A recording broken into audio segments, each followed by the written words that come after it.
Nabi Ibrahim mempunyai dua istri. Istri pertama bernama Sarah dan istri kedua bernama Hajar. Sarah melahirkan seorang anak laki-laki yang dinamakan Ishak, dan Hajar melahirkan anak laki-laki juga yang bernama Ismail. Sarah merasa kurang senang hidup bersama Hajar. Berkali-kali ia meminta kepada suaminya agar Hajar dan anaknya dipindahkan ke tempat lain. Akan tetapi, Nabi Ibrahim tidak segera menurutinya. Barulah setelah menerima perintah dari Allah, Nabi Ibrahim mengajak Hajar dan Ismail pindah ke Mekah. Ismail yang masih menyusu pada waktu itu terpaksa harus mengikuti kedua orang tuanya menempuh perjalanan yang begitu jauh dan melelahkan. Hajar dan Ismail ditempatkan di daerah padang pasir yang tandus, sunyi, dan terik matahari yang menyengat kulit. Tak ada seorang pun di sana kecuali mereka berdua. Ketika Nabi Ibrahim alaihissalam hendak pergi, Siti Hajar mencoba menahannya dan berkata, "Wahai Ibrahim, kemana engkau hendak pergi? Apakah engkau akan meninggalkan kami di sini tanpa bekal untuk mencukupi kebutuhan kami?" Nabi Ibrahim tidak menjawab dan tetap beranjak pergi. Siti Hajar pun kembali bertanya, "Apakah Allah yang memerintahkanmu melakukan hal ini?" Nabi Ibrahim pun menjawab, "Ya, Allah lah yang memerintahkanku." Siti Hajar pun kembali berkata, "Kalau begitu Allah tidak akan membiarkan kami." Mendengar jawaban Siti Hajar, Nabi Ibrahim pun akhirnya pergi dari tempat itu. Setelah melewati sebuah bukit, hingga tak terlihat oleh Siti Hajar dan anaknya Ismail, ia pun berbalik.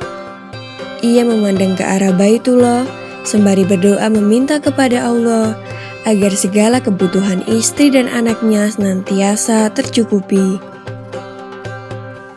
Nabi Ibrahim kemudian kembali ke negeri Syam untuk menemui istrinya Sarah atas perintah Allah. Di padang pasir yang tandus bernama Makkah itu, Siti Hajar kebingungan mencari sumber air untuk Ismail yang terus menangis karena kehausan. Maka berlarilah Siti Hajar ke sana kemari tanpa arah tujuan.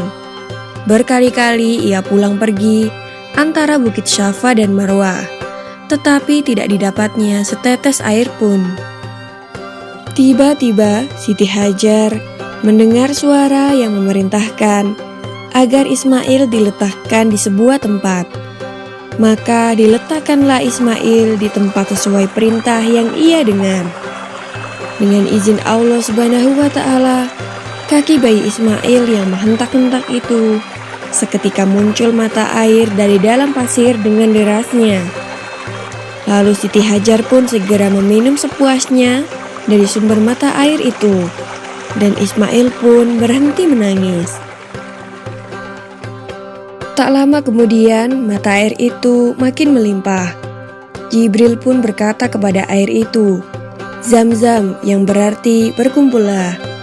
Maka dengan izin Allah, mata air itu mengumpul.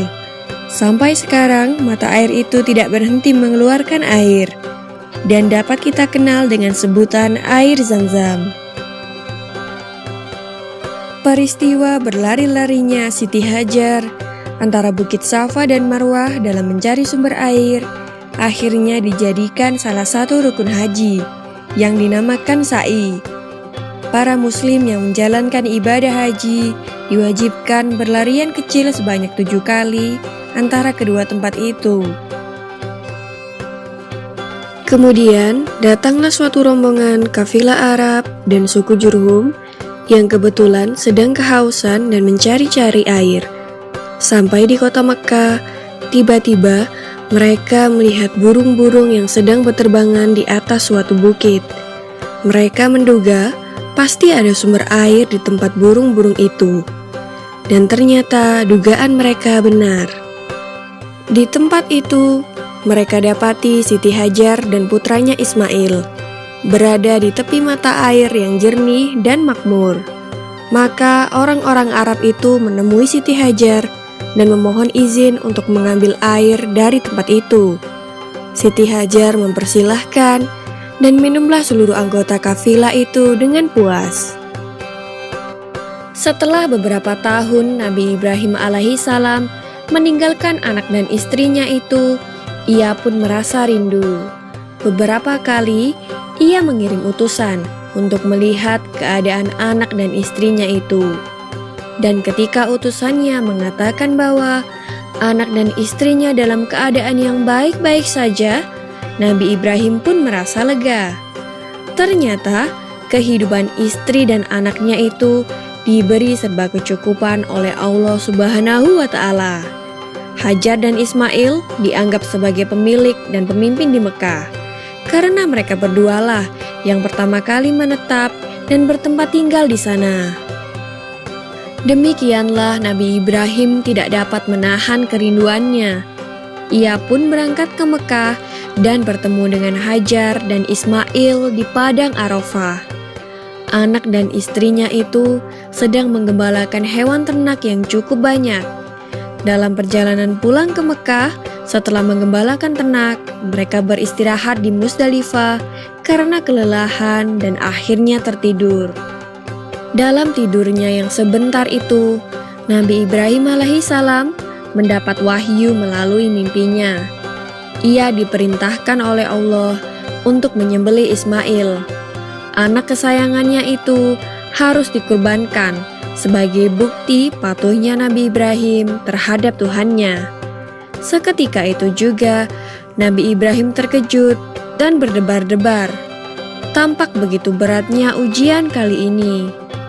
Ia pun akhirnya menguatkan hati demi rasa cintanya yang lebih besar kepada Allah Subhanahu wa Ta'ala.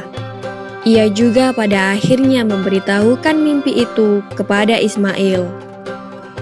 "Wahai anakku Ismail, dalam mimpi aku diperintahkan oleh Allah untuk menyerahkanmu sebagai kurban, dan aku harus menyembelihmu. Bagaimana pendapatmu, wahai anakku?" Kata Nabi Ibrahim.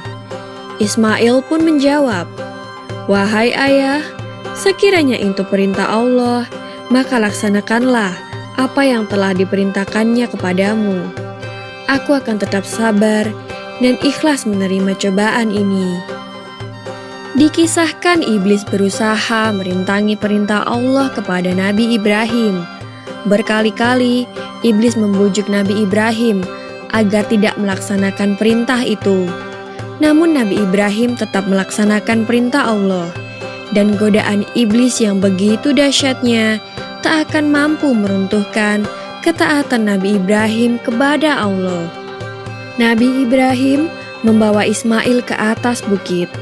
Di sana, Ismail mengenakan kain penutup mata, dan pedang tajam pun sudah dipersiapkan.